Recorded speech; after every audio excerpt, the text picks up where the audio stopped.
Okay, it's already 2:03, so I think we should begin and hopefully more people will join. Okay, thank you everyone for joining Ramadan Mubarak. We're on I lost count. I think it's day 5 of Ramadan, day 6 of the talks. So we've heard some amazing talks so far, really inspirational, and we're really excited to hear some more, especially from our speaker today, who is Ayan Said. She is the founder of Voicing Voices, an international consulting firm dedicated to significantly achieving Agenda 2030, and they're specific to vulnerable communities that have overlapping barriers. Ayan's made use of various digital and grassroots tools to amplify the voices of her community in Qatar and the UK. And her vision is to ensure that the needs of our citizens are at the center of all policy decisions. Ayan is keen on social entrepreneurship and human-centered design thinking being a way to mobilize the youth to take action. That's all I have on Ayan for today, but I'll leave it to her to introduce herself a little bit more and talk about voicing voices for the youth. Please go ahead. Thank you so much, Bayan, and thank you everyone for attending. My name is Ayan Said, and thank you for introducing me, Bayan, and kind of that sums up the work that I do. I'm an SDG consultant for gender equality in London, but I have initiatives both in Qatar and the UK, and our aim is to make sure that gender equality is at the center of all the SDGs, all the global goals, because women are the other half of the population and our children are the future of that, the future of our world and everything that we're trying to achieve. And if you don't have the women and children at the forefront, I don't really know what we're doing. So Voicing Voices kind of stemmed from that and ensuring that the voices of these marginalized communities are heard and part of decision-making spaces, because at the end of the day, the decisions that are being made affect communities. And more often than not, communities don't have a say in how these policies are made. Communities don't have a say in the things that impact them. And I feel like now that we have the digital world and we have globalization and we have access to so many tools that allow us to communicate our needs, that are allowing us to communicate our rights and healthier structures, I think we should take advantage of that. And I think we should amplify that. And I think we should work together in solidarity in order to make sure that these platforms are available for these communities whose voices most often than not go unsaid. And with today's event, it's called Voicing Voices for Social Justice. And before I really get into the social justice part, I'd like us to discuss what does voicing a voice mean to each one of us. So that's the first part of the discussion. Initially, I had an hour-long presentation ready, but unfortunately, due to time constraints, I'm just gonna, instead of wasting time going through the PowerPoint, I'll just share this structure with you. So what does Voicing Voices mean? What is your role in Voicing Voices? And how does social justice look like? So before we get into that, I'd like an interactive discussion. So if you can just put down one word of how you're feeling. Are you energized? Are you tired? In London, we're halfway there before iftar. So how are you all feeling? So just let's put that sleepy, Bayan. Okay, cool. You could have just a few more words on that. So we feel sleepy. Who's with us? Wow. Excited, fantastic. Okay, energetic and excited. Energy is important, and we're going to get into energy later on because social justice requires a lot of energy, 3, 4, 5, 6 meetings just to make things happen. So we'll get into all of that. For me and my journey with Voicing Voices, the first thing I had to do was self-awareness. I believe that if we go into anything to do with social justice and we're not aware of ourselves and where we stand and who we are to ourselves, we're doing both ourselves a disservice and we're doing the cause that we're speaking about a disservice.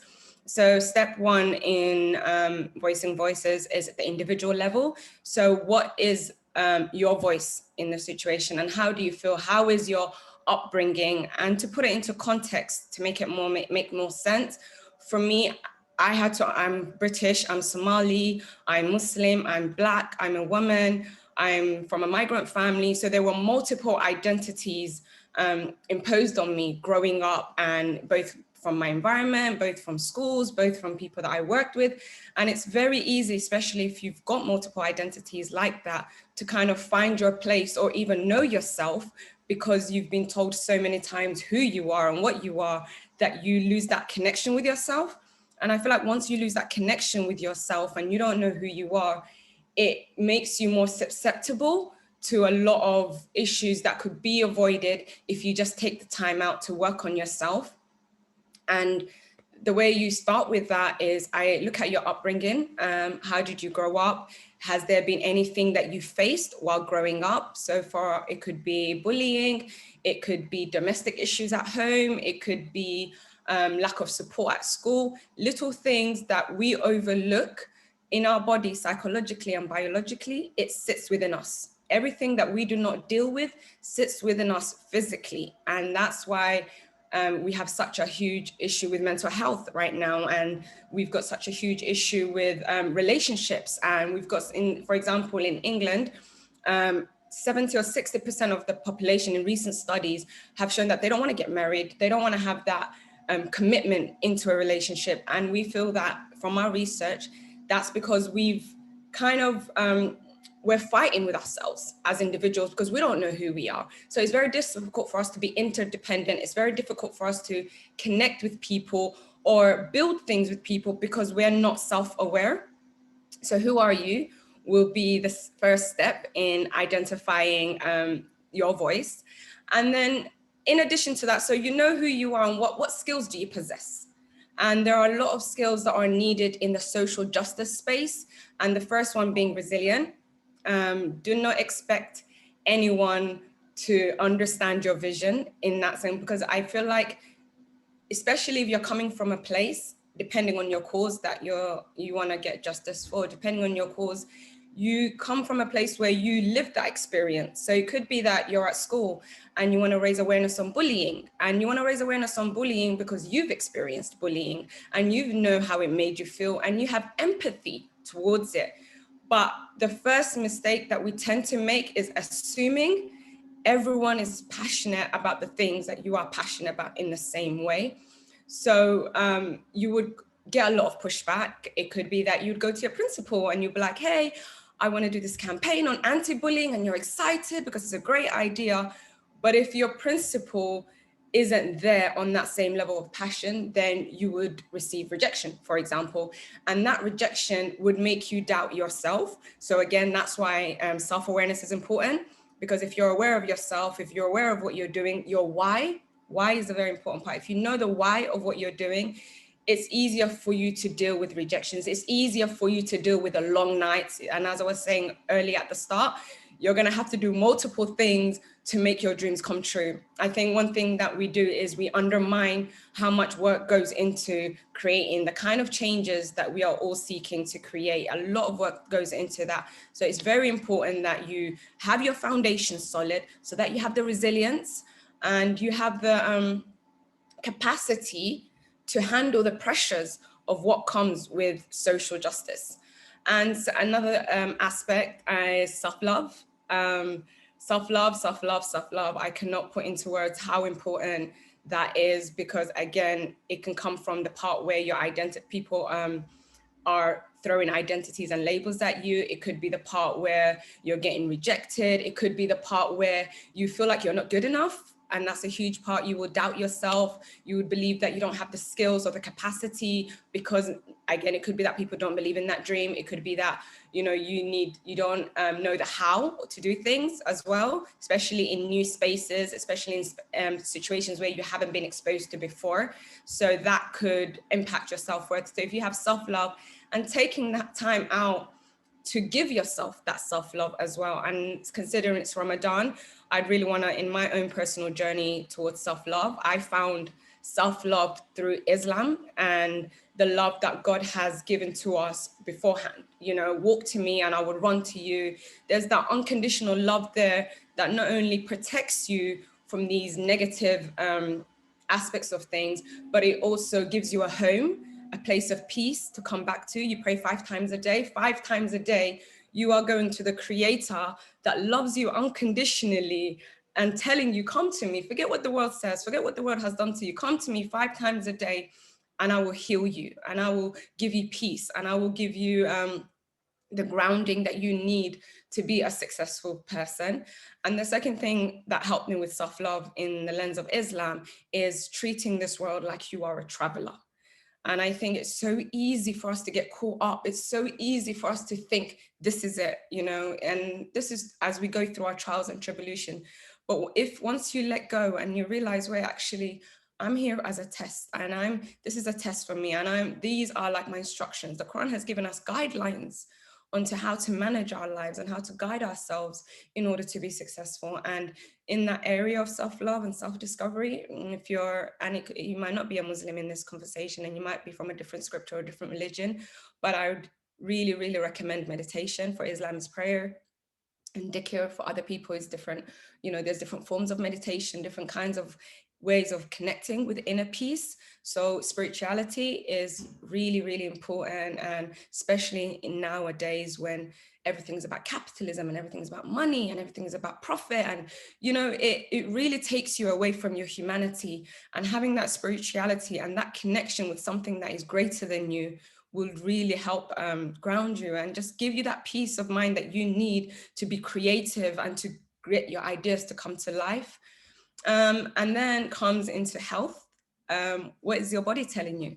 You know, some of you have mentioned, I'm tired, or I feel energized. What energizes you? What things set you alive? And these things could be the people around you. It could be your diet. It could be, you know, the different things that you expose yourself to. And that comes under self-respect as well. Be careful what you expose yourself to. It could be your health. So what kind of foods are you putting into your body? What kind of environments are you placing yourself into? And since this is the Ramadan summit, God says that on the day of judgment, your body has haqq over you. So on that day, all this, as you follow your passions and as you are resilient and as you're trying to achieve your dreams, do not forget that your body and yourself has haqq over you first. And make sure you respect and you honor that, and you make sure you don't abuse yourself in the process of voicing voices for other people. Because if you're not in the best of health, then you cannot be of use for anybody else. And then after that, we've got identify what the social cause you care about is. So if we use the example of bullying or whatnot, why do you care about it? And how have you contributed to it, whether it's negatively or positively? But if we look at the issue of race, for example, we've seen, especially with last year and all the BLM movements and all the things on social media, we have to make sure that we are not jumping on things because they're a trend. If you do things because they're a trend, or if you do things because everybody else is doing it and you don't have a connection with it, or you don't feel it, as in like you want to make a change of it, then you will do more harm than good. So firstly, check yourself and your relationship with the cause. Now that you've done your self-awareness and you know your relationship with yourself, what's your relationship with this cause?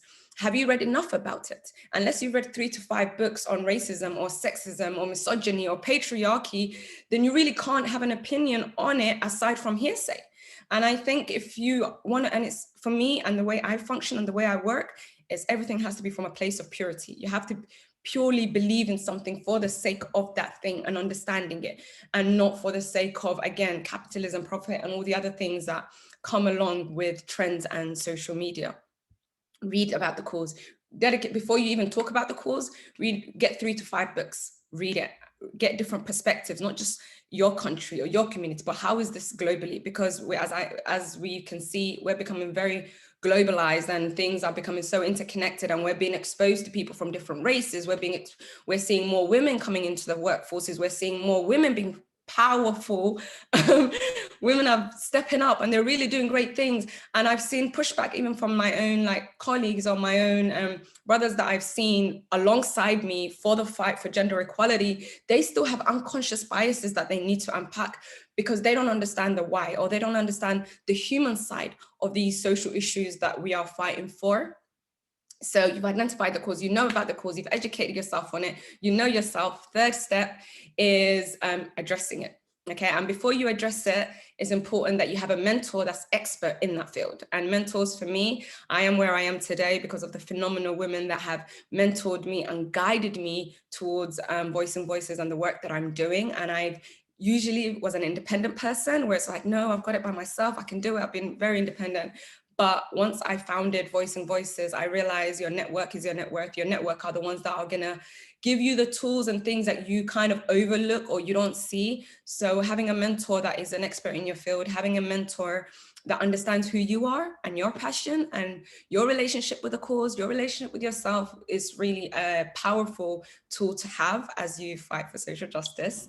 And then comes, okay, so now we're at action. So we've done all of these different things, and now we're at a place where, like, okay, I know what's going on, and you want to step forward and you want to take action. Then you need to look at your immediate environment first. You cannot change the world if you cannot change your home. You cannot change the world if you cannot change your community. And charity starts at home first. So how is your family? Educate your family. I mean, coming from me, my mother was step one for me because of her history and all the things that she has experienced and how many times her voice has been silenced. It's been normalized. So when I started voicing voices, she didn't understand it. She didn't believe in it. She felt like there was no point to it because this is just the way the world is. And it took me, I came back to London in August, and it took me up until January this year to kind of get my mom involved in these discussions and get my mom talking about it and telling my mom, you know, you didn't have to, what you went through wasn't right, mom. And, you know, these traumas and things that you've experienced, you need to start taking time to work on it. And I would honestly, if it's a younger generation out here, I would advise you to sit down with your parents, sit down with the elderly, sit down with the older generation, see their perspective. And that's when you realize how deep the issue is, how systematic the issue is, because they've been through it and they've seen it in a different way. And then, so that's the family, that's your community, your workplaces, the institutions, your education. So if we go into bullying in the schools, look at the policy. What is the school's policy on bullying? Does that policy take into account all the members in that school? You know, you've got your disabled students, you've got your Black students, you've got your white students, you've got your expats, you've got your Muslim students, you've got your non-Muslim students. Is this policy taking into account everyone that's being affected by bullying, for example, when it comes to sexism as well? What policies are in place to protect women? And we're currently doing a campaign for 3 months on motherhood. And we're looking at, you know, how are we looking at a woman's body changes, a woman's whole life changes when she becomes a mother, but yet our society doesn't change. And nothing about workplaces changes. And we ignore this fundamental human experience. And the way the world has been created, or the way things have been created, it's catered to a male who doesn't go through pregnancy, who doesn't go through the issues that we go through as females. So then how are you talking about equal rights when you don't even cater to my basic human rights, you know? So that's it. I think I've reached my 20 minutes, Bayan. But we're gonna do a Q&A. And if you have any questions or anything, then please feel free to share. That was amazing. Honestly, speaking of energy, I really love your energy. I feel like I would love to sit down with you and have a coffee outside of Ramadan hours and discuss this more. And I feel like I also, as an Arab Muslim girl, especially hijabi girl as well, I feel like I kind of faced like a similar issue with my mom. It's funny because my dad is the one who's more like, oh yeah, go out there, do your thing, become independent, like learn, educate yourself, like go crazy, you know, with us because we're three girls and a boy. But then my mom, on the other hand, she's the one who's like quite scared, even though she's an accomplished doctor, you know, but she's just always scared about what will the people think, you know. And I think that this is such a problem in our community. And you know, my mom is educated and she's great and she's amazing and everything, and she's quite open-minded. But imagine that she's considered one of the quite open-minded people, and even she thinks, what will the people think? So I think that what will the people think always comes in the way of like women of doing things.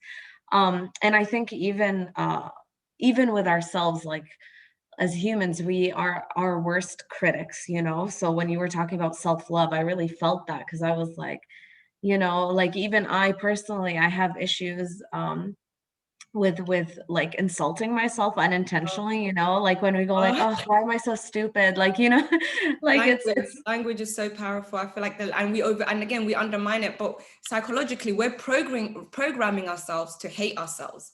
yeah, Until we start writing, like journaling and writing would really help with that. Just journal every day and say, how have I loved myself, or how have I disrespected or disowned myself, yeah. essentially. So And it's crazy because especially as women, I don't know if men have this issue, but as women, like when I look in the mirror or like if I look at a picture of myself, I'd be like, oh, why are my cheeks so big? Why do I look so fat? Why is my face weird? Why is one eye open? Why is one, you know, but then nobody else would notice that. It's literally just you who notices your own, not even flaws. I wouldn't even call them flaws, just your own humanness, you know? So that's really interesting. Um, but yeah, I just wanted to like before we open up the floor to questions, or you know, please use the raise your hand feature if you have any questions, so we can, you know, come to you next, or type in your question in the chat. So while the questions get rolling, I'll ask my own question. Um, you talked about how, you know, if we're not like like purely and intentionally into the cause, that we shouldn't go into it as part of a trend. But then at the same time, I feel like a lot of the times, if you're not speaking out about something that is trending, or something that is a problem, you know, people judge you, or you feel guilty, you know, because you're like, oh, I should be involved in this, I should, you know, talk about this, I should this, I should that. But then on the other hand, there's also so many things that are wrong with the world, you know, so many problems in the world, so many causes to be passionate about. How can you keep up with all of them, you know? Like me personally, I have a personal interest in the Palestinian cause because I'm Palestinian myself. But then I also feel passionate about bullying. I also feel passionate about, you know, animal rights. I also feel, I'm pointing because I have bunnies. But anyway, I also feel passionate about all these different things, but I feel like I'm not doing enough for each thing. So as humans, how can we keep up with all these causes and passions and everything without being like fake about it, only jumping when it's trending, you know? because they've told you to separate these things. You know, I think these things have been separated. If we're talking about bullying, that's a human right. If we're talking about women, that's a human right. If we're on about Palestine, that's a human right. Do you know? So what's happened is, and again, I don't want to be like those conspiracy theories or anything like that, but I feel like, and it goes to that thing where you're separated from yourself as well. Remember what I said, where you're gonna have so many things coming at you to take you away from who you are and who as your humanity. And that's the same thing that's happening with all these different sectors and things that are popping up. It's taking you away from the issue, which is human rights, basic human rights. Everything that all these causes underpin is these human rights. And that's why I say, educate yourself. If you could educate yourself on every cause, alhamdulillah, then good to go. But if you, as time goes on, step by step, the immediate things. So for me, the immediate things that were affecting me was my race and my gender, you know, because I was raised in a Muslim community in London. I was very privileged to be from a place where I didn't lose my Islam, or I didn't lose the core values of my deen. So alhamdulillah, I knew then that Islamophobia, I wasn't exposed to it as much, but within my spaces that I was in, like, what can you immediately do something about? What have you immediately got access to? And then educate yourself on that. And as you grow and you expand and you become more worldly, or you travel, or you go into different spaces, and then you will encounter something else, workplace bullying. So now you've gone from the school where you've educated on yourself, then you'll go into work. So that's workplace bullying. And then you educate yourself on what does that look like? And how does that work? And what books are on it? And what are, you know? So it's step by step. And it comes to that thing about what I said about self-awareness and respecting yourself and knowing that, you know, God has created you in a certain way.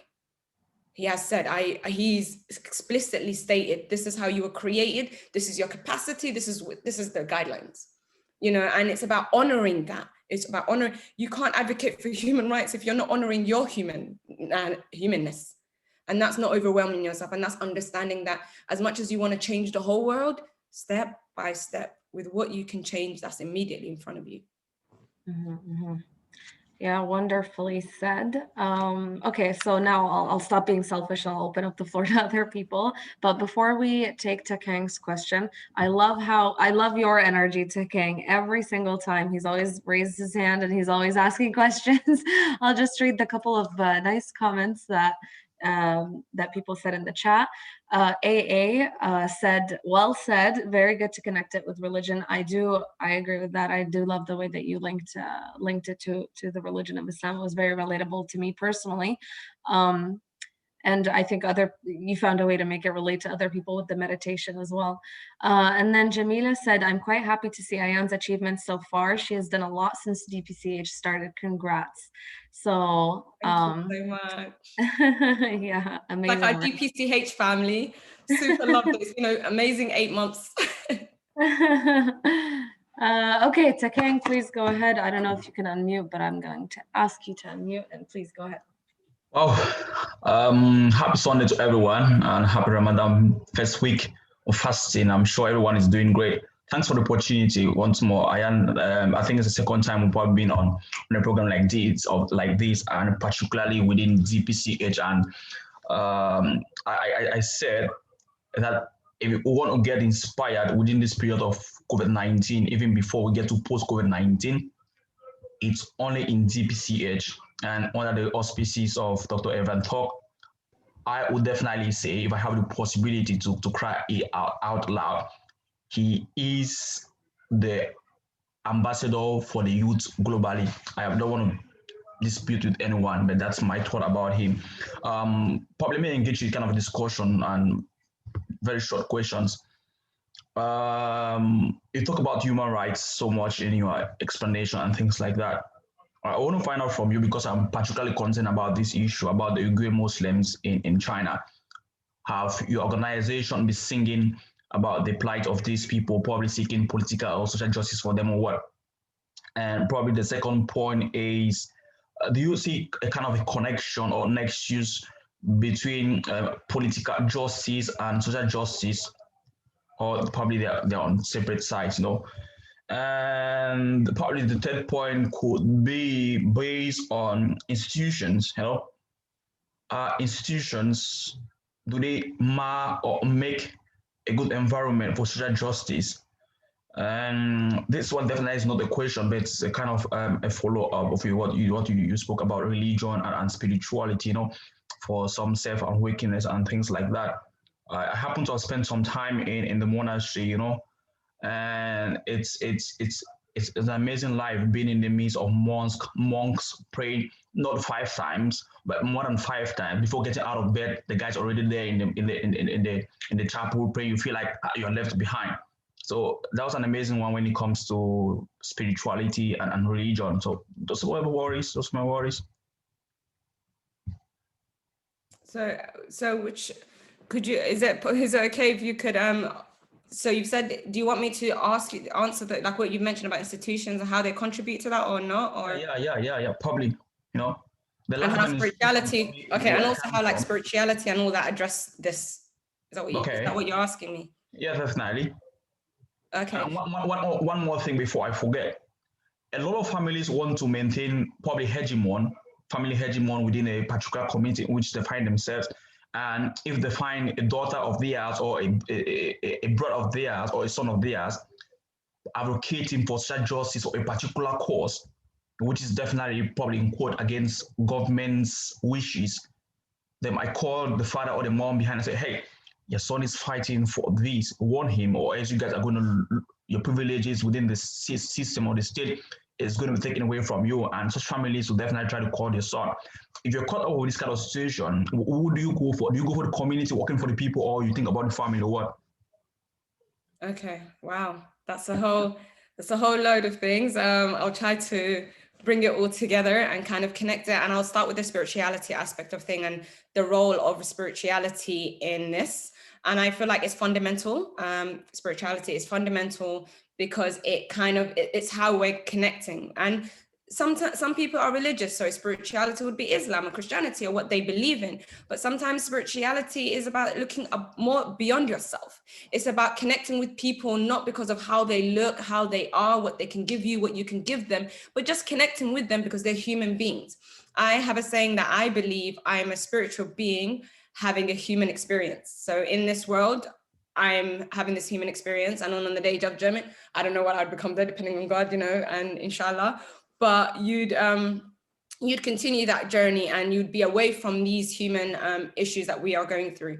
But I feel like by connecting with your spirituality, you have more tolerance, and without tolerance, we cannot have anything at all. That's, for me, that's fundamental. Empathy, because again, you're looking beyond yourself to connect with the issue. So I'd say it would be empathy and compassion, which is separate from that. Compassion, where with empathy, you're putting yourself in the other person's shoes, but where with compassion, you kind of see the issue for what it is and how they're feeling. So it's not about sympathy, but more, okay, that's the issue that's going there. So spirituality is fundamental to that. Second part, institutions, 110%. The whole reason we have this thing going on for centuries upon centuries, generation after generation, is because of institutions that have failed to protect individual rights. If I believe that if in schools we made it the same way we made maths, English, and science a core factor, we should make akhlaq a core factor, manners a core factor, interpersonal skills a core factor, because interpersonal skills are essential in communicating, and human rights, the issues that people are facing, same thing about what you've mentioned that's happening over in China. All of these things are happening and Palestine as well. All these things that we should bring that forward as a core issue, as a core thing within our education system. Then we would have young people that are going out into the world that are conscious of the realities. I think what we've emphasized a lot is get these qualifications, get these grades, and that's your definition, that's your role in this world. And what has happened now is you've got young people that are disconnected, not even just young people, my generation too, the generation before me as well, disconnected from the day-to-day thing. And that's why it has been normalized. Racism has been normalized, sexism has been normalized, everything has been normalized because our institutions undermined and overlooked it. So if we put that into place, then it wouldn't give patriarchy room to abuse women.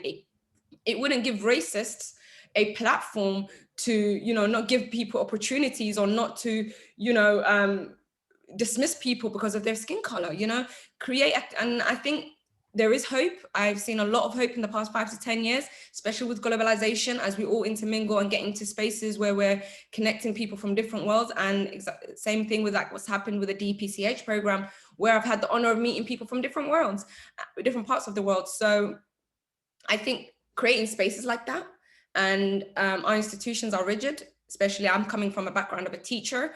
It is very, very difficult for especially the British education system, for us to talk about these things. It's very rigid because they've got strict, I have to get these 5 GCSEs so I can go into my A level, so I can get into university. And if I don't get into university, then what's my worth? I'm a drop out, as if, there's people that are good at other skills, but we don't honor that. We treat them like, oh, they weren't smart enough to get into university. They weren't smart enough to do this course or whatever it is. So if at a young age, schools taught self-awareness, and they taught people about these issues, and they taught people about their connection with these issues, I don't think we'd have the chaos that we have right now. So I hope I've answered your question in whichever way I can. Awesome. Ayan, I need you to like close on the topic, because you're taking the things that I'm talking about when I'm doing my talk later in May. You're saying everything that I'm planning to talk about, basically. So I guess this is like a teaser trailer for my talk, everyone. It's the Okay. GPCH effect, right? It's the Maker's Magic effect. I guess, yeah. Okay, so we have a question from Dr. Eugenie Samier. I believe she wants you to comment on something. Dr. Eugenie, if you want, you can unmute yourself so you can discuss this more. But she said she has a question about unconscious racism. Yeah. Oh, there we go. Okay, go ahead. I'll leave the floor to you then. Yeah, the question I have is about unconscious racism, which is becoming kind of a major topic in research and literature just the last few years. And I'm particularly interested what you might have to say about people who, through the assumptions they're making, false assumptions, and the negative stereotypes that they've absorbed and internalized, but they're not really fully consciously aware of all the different ways that they violate human rights and social justice. The immediate context for me is within a university, particularly with colleagues who are coming in from other countries and religions and ethnicities, and particularly the foreign students who come in. And there's so many ways that discrimination is practiced. But when you talk with a person, you can see that they're using a lot of rationalization, denial, and that sort of stuff going on internally. But they're just, from what I've been able to observe over time, is quite a lot of it's unconscious racism and other forms of discrimination. I'm gonna say unconscious bias is a certain. I want to, just before I answer, tell you that I'm going to try to answer this with the utmost respect, and I just want to say, just to give just for me to give you a clear perspective from my own perspective. I hope you take what I'm saying with a grain of salt, in as it might be a bit too not political. I don't want to politically correctly say this. I just want to tell you my observation. And I just feel like, if you've mentioned university, and and for you to be in a space like a university as a colleague or whatnot, then you are aware of knowledge, you're aware of how to educate yourself, for example. So when people call it unconscious racism, I struggle to understand how it can be unconscious when we're in this age where there's so much information out there. And I think that's the part that I was talking about when I started this discussion, is it's not unconscious, it's lazy in a sense. And I do apologize for using that word lazy, but it's lazy because for people to call it unconscious, it's basically saying that I'm unaware of it, and because I'm unaware of it, and I've had people that have come up to me and use that as a justification for the way they are. And for me right now, if forget racism and sexism, I know that I've got an anger issue. For example, I have an anger issue. And when you've got a temper, it requires you to self-discipline yourself. It requires you to learn the tools that you need to simmer down. So it could be doing counting techniques, doing breathing exercises. It requires work for you to overcome that temper, because you might have come from an upbringing where anger was normal. So anger has been normalized for you.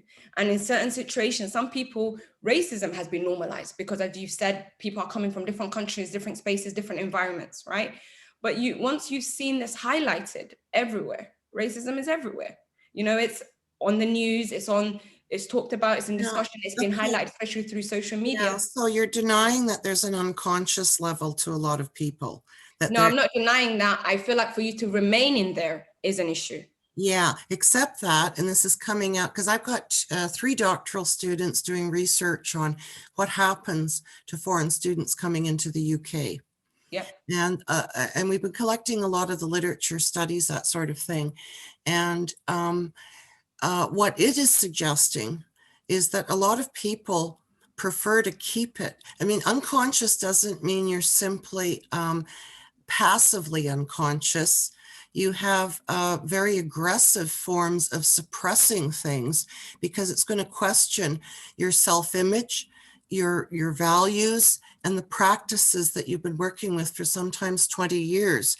And so raising these issues in various working groups and discussions, you're basically bringing into question a lot of people's self-image, their sense of identity, and their sense of a profession as a professional, because in fact, they have been pandering and distributing false assumptions about people, particularly coming in from the Middle East and from East Asia.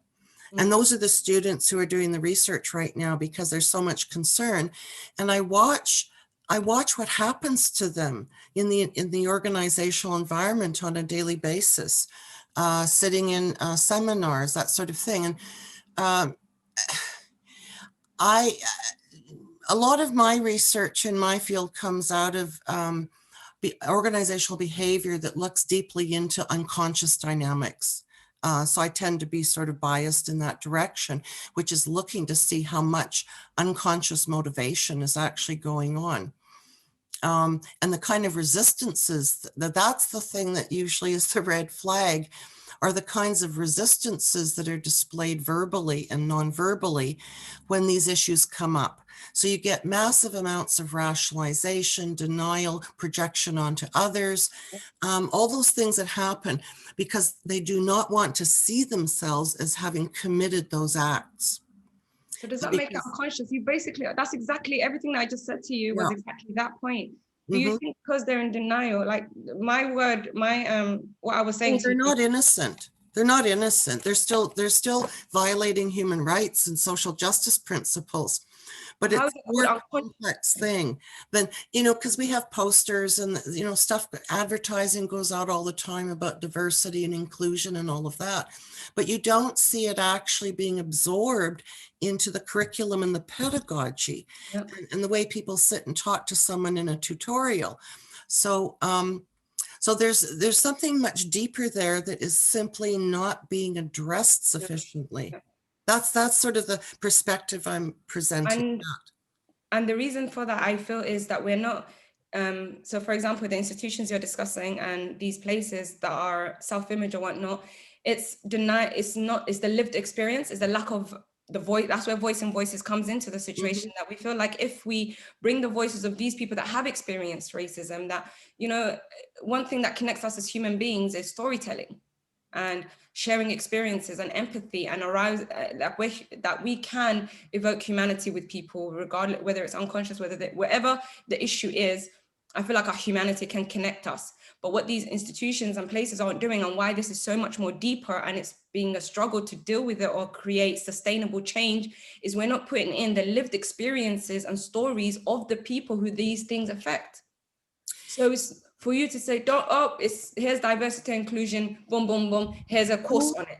I've been in a lot of sessions where people have presented their lived experience.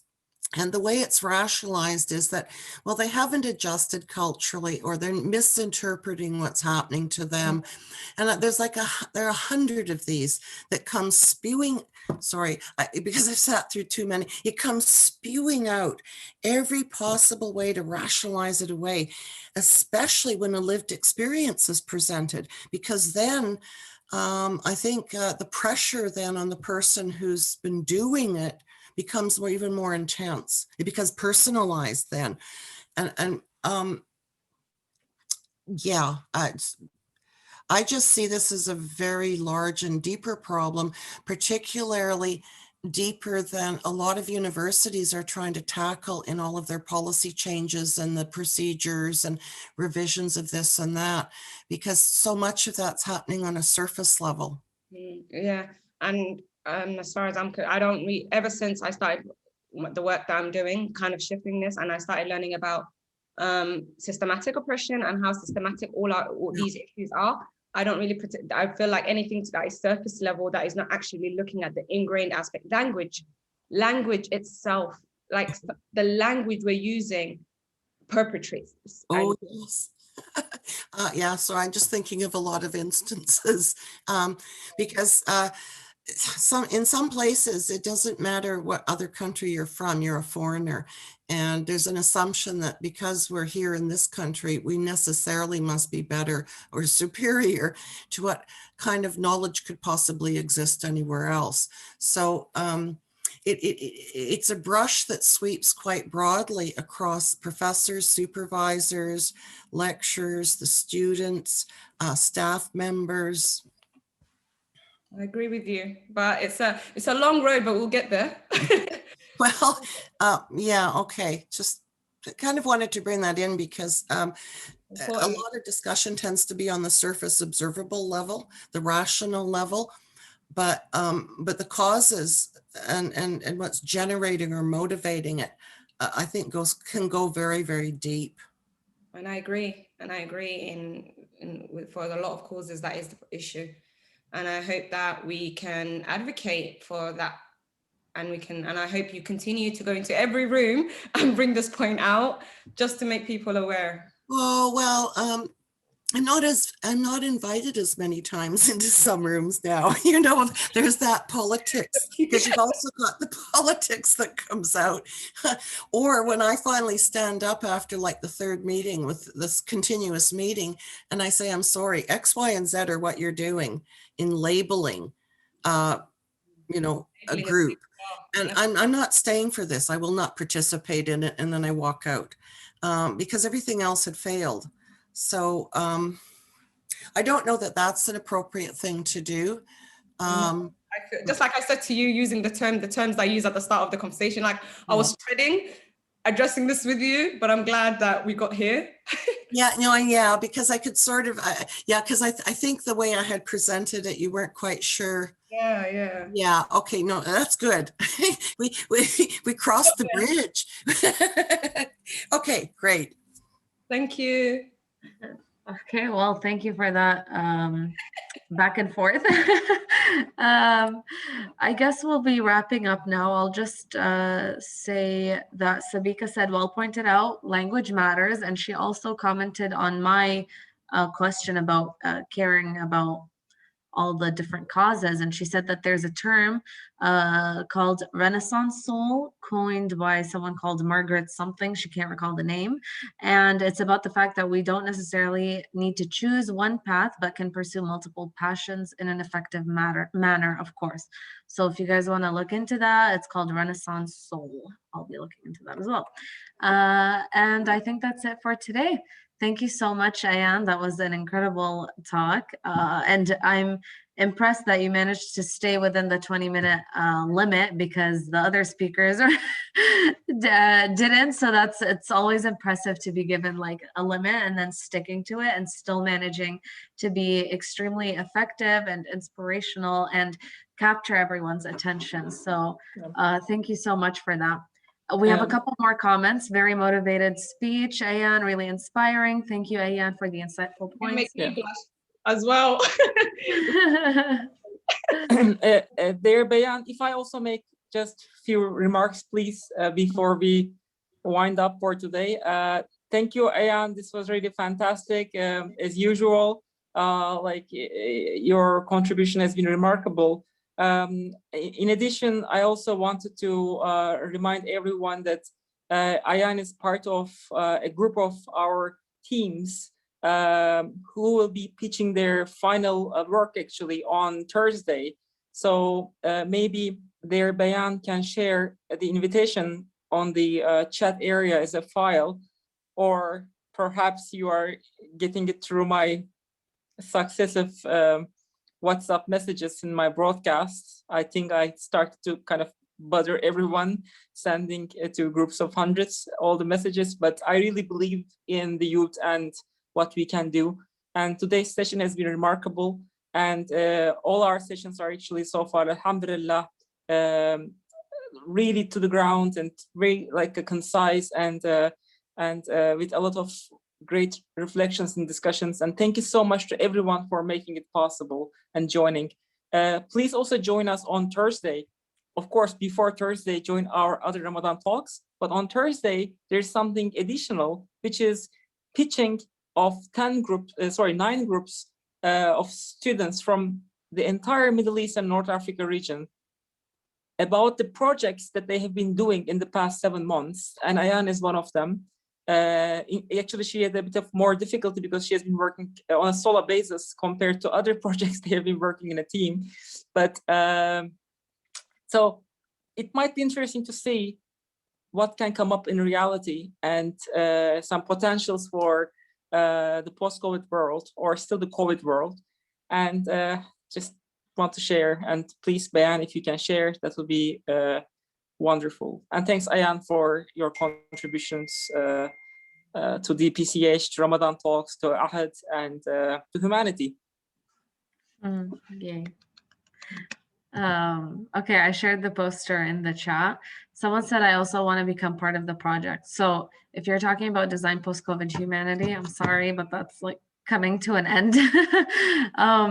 But if you're talking about voicing voices, that's a good question. That's a good question to answer before we conclude. How to get more involved?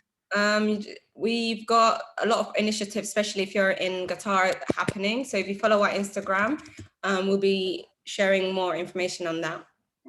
So it's at Voicing Voices. Awesome. Everyone follow at Voicing Voices. Okay. And I think, oh, there's a website too, voicingvoices.com. So, okay, once again, thank you everyone for joining. I hope you found this informative and inspirational, and I hope you take it with you and you apply it to your everyday life. The lessons, I mean. Apply the lessons to your everyday life, in case that wasn't clear. All right, well, we'll see you all tomorrow, inshallah. Take care. Bye-bye.